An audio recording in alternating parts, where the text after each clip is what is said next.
그리스도 안에서 사랑하는 성도 여러분, 이동훈 목사의 성경의 세계 시간입니다. 오늘은 이동훈 목사의 목회 수상 광화문 광장을 이승만 광장으로 라고 하는 제목입니다.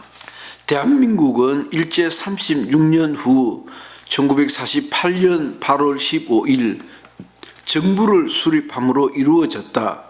2차 대전 후 아시아, 아프리카와 남미, 동유럽 등의 수십 개 식민지 국가들과 같이 신생국가로 태어난 것이다. 그중 우리나라는 세계 최빈국이었다. 같은 식민지라도 필리핀은 부자 나라였고 대만도 비교 우위였다. 동남아 어느 나라도 우리보다 나았다. 그러나 현재 어느 나라도 우리와 비교 불가다. 종전 후 신생국가 중 민주화와 경제 발전을 동시에 이룬 나라는 세계 어느 대륙에도 없다. 대한민국이 유일하다. 정치 지도자에게 가장 중요한 덕목은 나라 공동체의 안위와 미래를 확보할 수 있는 판단력과 지도력이다.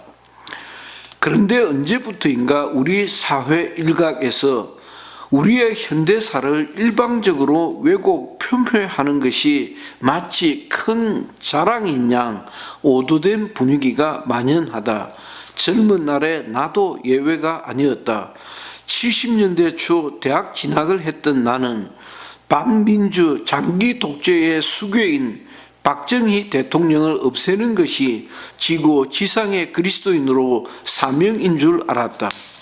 남북의 분단, 미완의 친일 청산, 동족 상쟁의 아픔, 그리고 쿠데타, 그리고 군사 독재와 광주 사태의 아픔, 빈부의 격차 등 쓰라린 것이 많지만 이 같은 아픈 역사가 어디 대한민국만의 것이겠는가? 어느 민족, 어느 국가에서도 굴곡과 비운의 기억이 있었다.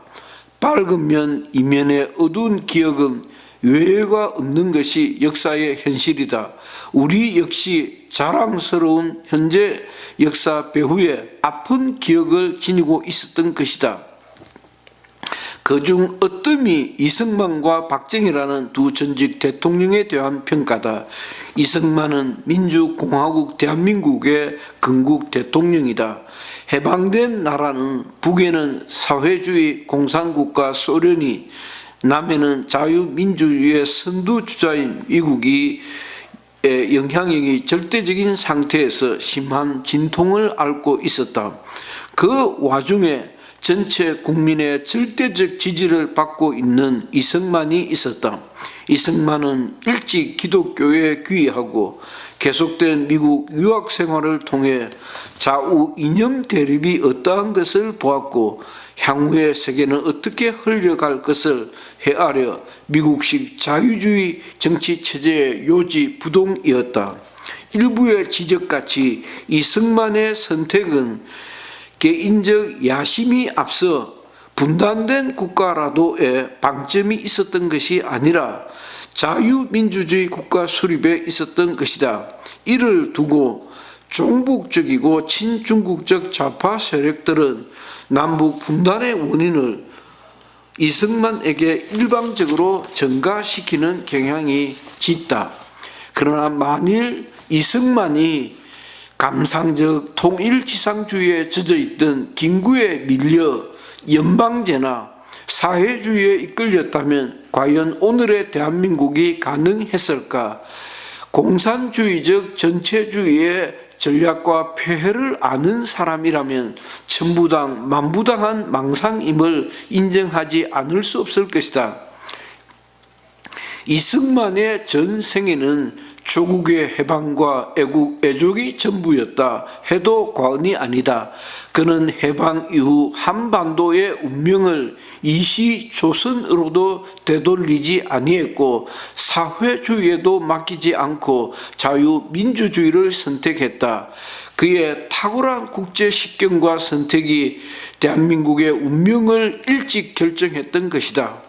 천년 자원이 절대 부족했던 남쪽이었지만 일찍부터 체제 경쟁에서 우위를 점하고 세계를 향해 질주할 수 있는 자유시장 경제의 기초를 놓았던 것이다.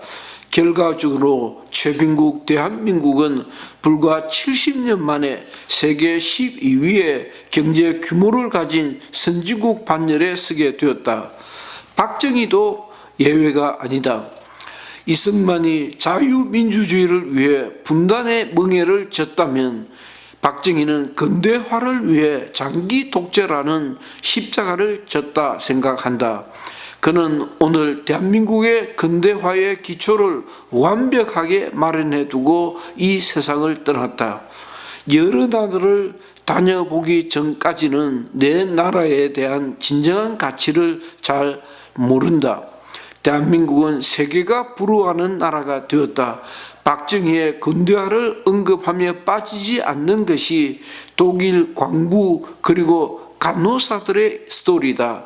눈물 나는 우리의 지난 역사다. 1960년대만 해도 북한이 국민소득 260달러, 필리핀은 500달러, 인도네시아가 280달러, 베트남, 아프리카 어느 나라도 우리보다 나았다. 필리핀의 마닐라와 베트남의 하노이는 일찍부터 국제 도시였다. 우리는 소득 80불이었다. 1962년 혁명에 성공한 박정희는 이대로는 굶어 죽을 나라의 현실을 보았던 것이다.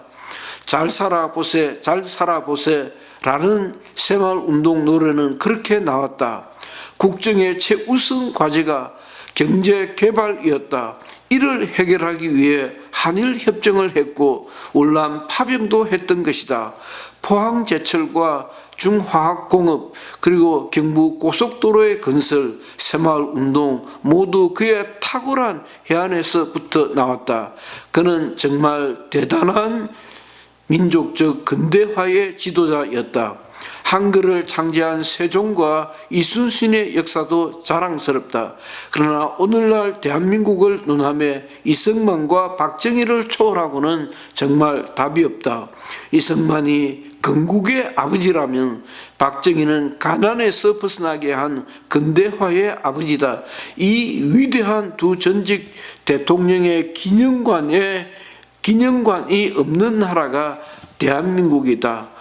광화문 광장을 이승만 광장으로 바꾸자. 중앙에 박정희 동상을 건립하자. 글 이동훈 목사. 이동훈 목사의 성경의 세계 시간이었습니다. 감사합니다.